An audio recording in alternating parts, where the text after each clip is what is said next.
Salut les amoureux du ballon, j'espère que vous allez bien. Ce matin, on commence ce tour de la presse sportive avec l'équipe de France qui boucle cette trêve internationale d'octobre avec un triste match nul 2-2 face à l'Islande. L'Amérique attendra placard d'équipe ce mardi matin après cette contre-performance des hommes de Didier Deschamps qui vont devoir patienter jusqu'au prochain match face à l'Ukraine en novembre prochain pour valider leur billet pour la Coupe du Monde 2026. Avec une équipe remaniée au coup d'envoi, les Bleus ont été très brouillons que ce soit devant ou derrière. L'équipe a vu un vrai film d'erreur. Faute individuelle, gestion des duels incertaine, choix de jeu improbable, la défense type des Bleus et notamment sa charnière centrale Upamecano Saliba a pris l'eau. C'est pas encore l'Amérique, regrette le Parisien, alors que pour le progrès, les Bleus ont été secoués par l'Islande. Menée à la pause, l'équipe de France a su réagir en deuxième mi-temps. Quelques secondes avant un gros raté, Nkunku a égalisé après un numéro en solitaire. Pour sa première titularisation, Jean-Philippe Mateta a ouvert son compteur but sous le maillot A après un magnifique service d'Akliouche. Pour le journal L'équipe, les deux attaquants ont traversé une soirée similaire avec des erreurs et des éclairs qui les sauvent.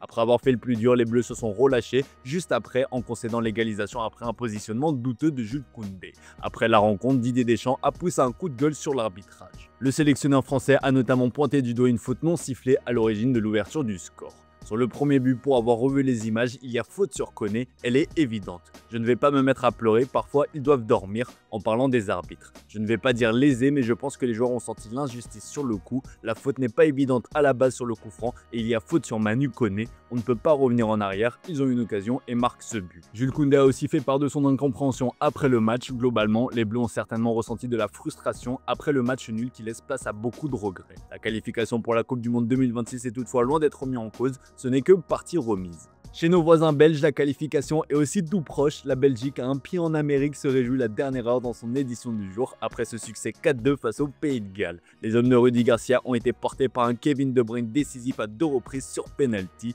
Le Corriere dello Sport ne manque pas de mettre en avant les exploits de son maestro belge qui fait désormais le bonheur de Naples. Dans le royaume de sa majesté, la prestation de l'ancien maître à jouer de Manchester City ne passe pas inaperçue. On se remémore à quel point KDB est fort. Un autre joueur a aussi fait forte impression face aux Gallois, c'est le Milanais Charles De Ketelaere. En l'absence de Romelu Lukaku, le gaucher a parfaitement surremplacé Big Rom à la pointe de l'attaque. Pour le quotidien belge, Rudy Garcia a trouvé la doublure de Lukaku. Bref, tous les signaux sont au vert chez les Belges, d'autant que cette victoire conjuguée au match nul de la Macédoine du Nord permet aux hommes de Rudy Garcia de reprendre la tête du groupe J. Les deux derniers matchs pour les hommes de Rudy Garcia seront le Kazakhstan et le Liechtenstein, des matchs a priori abordables pour valider la qualification.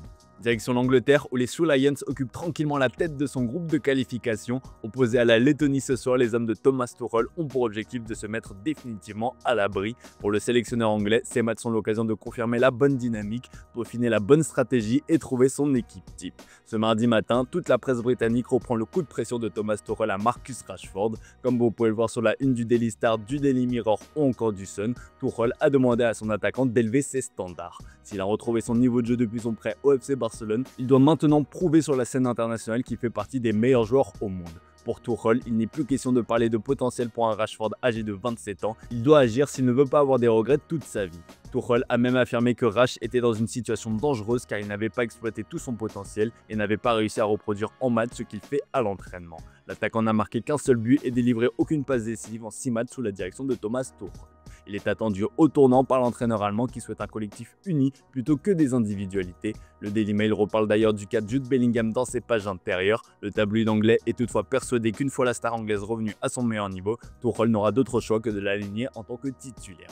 D'ailleurs, selon le journal AS, l'heure est arrivée pour l'anglais. Laissé au repos durant cette trêve, Bellingham est de retour. A priori, c'est l'Argentin Franco Mastantuono qui devrait en faire les frais. Touché avec l'Argentine, le crack de 18 ans est de toute façon incertain pour le prochain match du Real Madrid. Filant en Espagne justement pour évoquer la Roja de Pedri, le maître à jouer du FC Barcelone et de la sélection espagnole a eu des mots forts qui témoignent de ses grandes ambitions cette saison, aussi bien en club qu'avec sa nation. La Coupe du Monde est le grand rêve de l'Espagne, a-t-il déclaré au journal AS. Vainqueur de l'Euro et de la Ligue des Nations ces dernières années, la bande à Luis de la Fuente fait logiquement office de grand favori et rêve de décrocher une deuxième étoile. Avant ça, l'Espagne tentera de rester invaincue et ça commencera ce soir face à la Bulgarie. Pour le record, écrit le journal Marca. L'équipe nationale d'Espagne reste sur 28 matchs consécutifs sans défaite et demeure la seule équipe au monde à n'avoir jamais perdu un match de qualification pour la Coupe du Monde à domicile. Un record que l'équipe espère faire perdurer avec l'équipe B comme le relais Mundo Deportivo. Il y a effectivement plusieurs absents de marque dans les rangs espagnols. Outre Lamine Yamal, on peut aussi citer Dani Olmo qui est KO, comme le placard le quotidien catalan. Après de nouveaux examens hier, le Barça a annoncé une lésion musculaire pour le joueur et sa durée d'indisponibilité est estimée entre 2 à 3 semaines. La priorité est de ne pas forcer avec le joueur afin qu'il puisse guérir complètement. Son forfait pour le Classico n'est pas encore acté, mais c'est tout comme. En revanche, bonne nouvelle pour Fermín López qui va faire son retour. Le milieu de terrain serait sur le point d'être autorisé à jouer pour le prochain match contre Gérone. Mais ce n'est pas tout, selon Mundo Deportivo, Hansi Flick envisagerait même de titulariser Fermín contre l'équipe de Mitchell. Enfin, la prolongation de Frenkie de Jong est imminente. Comme relayé par la presse espagnole, le Néerlandais va prolonger son contrat jusqu'en 2029. Le nouveau bail sera signé demain. De Jong a accepté de baisser la part de son salaire fixe. Le club et le joueur ont approuvé le nouveau contrat qui comprendra une clause libératoire de 500 millions d'euros. Allez, on termine ce tour de la presse sportive avec le meilleur milieu de terrain au monde selon Roberto Martinez, qui n'est autre qu'un certain Vitinha. 3e au Ballon d'Or 2025, le Portugais a eu le droit à des éloges de la part de son sélectionneur. La veille, c'est Zinedine Zidane en personne qui l'a félicité, preuve que Vitinha est bel et bien passé dans une nouvelle dimension. Que ce soit d'un point de vue personnel ou collectif, le milieu de terrain de 25 ans n'a plus peur de crier haut et fort ses ambitions comme le relaye Record. Il ne voit aucun inconvénient à dire qu'il vise la Coupe du Monde. Ça commencera d'abord par valider la qualification ce soir en cas de victoire face à la Hongrie et en cas de match nul de l'Arménie contre l'Irlande. L'entraîneur Roberto Martinez espère que certains défauts récents seront corrigés et il comptera sur Vitinha pour les gommer. L'Italie joue aussi gros ce soir avec ce désir de mondial qui est toujours présent, écrit la Gazzetta dello Sport dans son édition du jour. Le peuple italien ne veut pas passer à côté d'une 3e Coupe du Monde. En gagnant en Estonie malgré une boulette de Donnarumma, la squadra azzurra garde l'espoir de terminer barragiste. La sélection entraînée par Gattuso devra battre Israël, une rencontre qui s'était terminée sur le score fou de 5-4 à l'aller. Ce match capital se jouera à Yudin sous haute tension comme l'explique l'équipe. La ville est en état d'alerte avec la venue de la sélection israélienne pour y affronter la Nationale League. 10 000 manifestants sont attendus pour apporter leur soutien au peuple palestinien. Enfin, pour être complet, la Juventus déplore la blessure de Bremer avec le Brésil. Comme le relaye le journal Lo Papieros, la Juventus a confirmé la blessure de son défenseur qui souffre du genou gauche et devra subir une opération. La saison dernière, il avait déjà manqué plusieurs mois de compétition après avoir été touché au même endroit.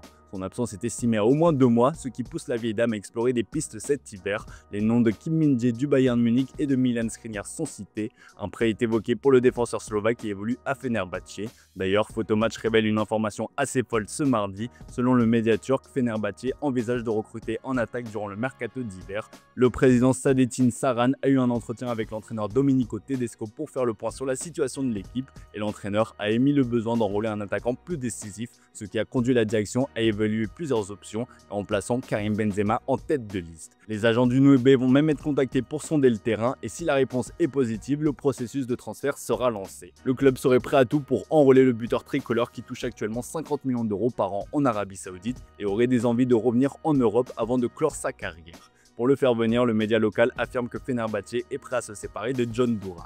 Autre retour en Europe évoqué, celui de Neymar Jr. D'après Fabrizio Romano, son clan serait déjà à l'œuvre pour sonder le marché européen à l'approche de la fenêtre hivernale, avec l'objectif de réintégrer la Seleção rapidement. L'Inter Milan avait déjà été approché mais la proposition a été déclinée en raison des coûts et des doutes sur la condition physique du joueur. Le Napoli a aussi été évoqué mais les champions d'Italie ont préféré miser sur KDB. L'entourage de Neymar est prêt à revenir à la charge pour cet hiver. La relation entre Pini Zahavi, l'agent du joueur, et les deux clubs italiens est très bonne et d'après Sport Mediaset, l'idée de faire venir Neymar est toujours d'actualité. Pas forcément pour l'Inter Milan ou le Napoli, mais aussi pour d'autres équipes à la recherche d'un joueur offensif de son calibre. Voilà les amis, c'est tout pour aujourd'hui. Merci pour votre fidélité, très belle journée à vous. Comme d'hab, on se retrouve en fin d'après-midi pour le traditionnel JT Foot Mercato.